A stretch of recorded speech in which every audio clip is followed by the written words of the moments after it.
আজ ভীষণ ব্যস্ত ছিলাম, তাই রান্নাটা খুব সাধারণভাবে করে নিয়েছি। ভিডিও দেওয়ার ইচ্ছা ছিল না, তারপরও দিয়ে দিলাম, যেহেতু প্রতিদিন ভিডিও দিতেই হবে।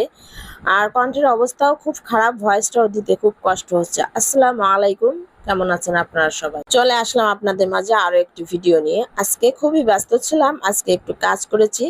কিচেনের জানালা থেকে শুরু করে কিচেনের আশপাশের কিছু জিনিসপত্র আজকে একটু পরিষ্কার করে নিয়েছি। এক সপ্তাহ যেতে পারে না, আবারও ময়লা হয়ে যায়। আর কিচেনের আশপাশটা পরিষ্কার থাকলে মনটা এত ভালো লাগে, খুবই ফ্রেশ লাগে নিজের কাছে। মাঝে দিয়ে আলবির জন্য দুপুরে একটা ডিম ভেজে দিলাম, কারণ অন্যান্য তরকারি ও খেতে চায় না, জন্য ওকে ডিম ভাজি দিয়ে ওকে ভাত খাইয়ে দিব। আর ওর খাবারটা পুরোটাই আলাদা থাকে, এক এক সময় এক এক রকমের খাবার খেতে চায়। সৌদি থেকে কিছু খেজুর এসেছে, আর সেই খেজুরগুলো আমি বের করে একটু রেখে দিচ্ছি। আর এদিক দিয়ে আমি অন্যান্য আরো কিছু কাজ করেছিলাম। জুতার আলমারিটা পরিষ্কার করে নিলাম, অনেকদিন পরিষ্কার করা হয় না, অনেক ধুলাবালি পড়ে জমেছিল। বিকেলবেলায় মেয়ের হাতের আলুর চপ খেলাম, আর মেয়ে খুব মজা করে আলুর চপ বানিয়েছিল এবং চপগুলো খুবই মজার ছিল। তারপর ছাদের থেকে থানকুনি পাতা তুলে নিয়ে আসলাম আপনাদের ভাইয়াকে নিয়ে, এবং থানকুনি পাতাগুলো একটু বেশি হয়েছিল এবং রোদের জন্য নষ্ট হয়ে যাচ্ছিল, তো ভাবলাম যে তুলে নিয়ে আসি, আর তুলে নিয়ে এসে ভর্তা করে খাওয়া যাবে।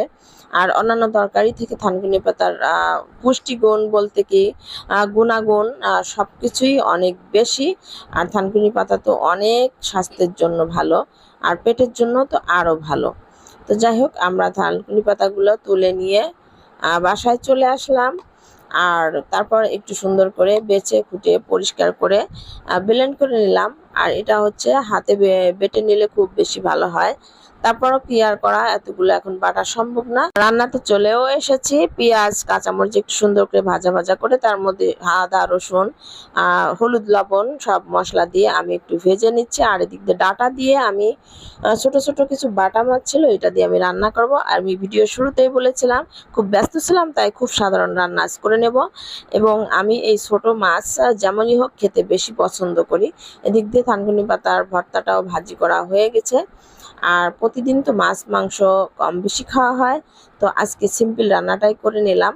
আর এখানে মশলা কষিয়ে নিচ্ছি, ডাটা দিয়ে বাটা মাছ রান্না করব। বাটা মাছগুলো একটু ছোট ছোট ছিল, যদিও একটু কড়া করে ভেজে নিয়েছি। তারপর হচ্ছে একটু মশলা কষিয়ে ডাটাগুলো কষিয়ে নিয়ে একটু ঝোলের পানি দিয়ে বলক আসলে তারপর মাছগুলো দিয়ে নামিয়ে নেব। আজকে যেহেতু অনেক ব্যস্ত ছিলাম, তাই আসলে তাড়াহুড়ো করে কোনো রকমের সাধারণ খাবারগুলো রান্না করে নিয়েছি।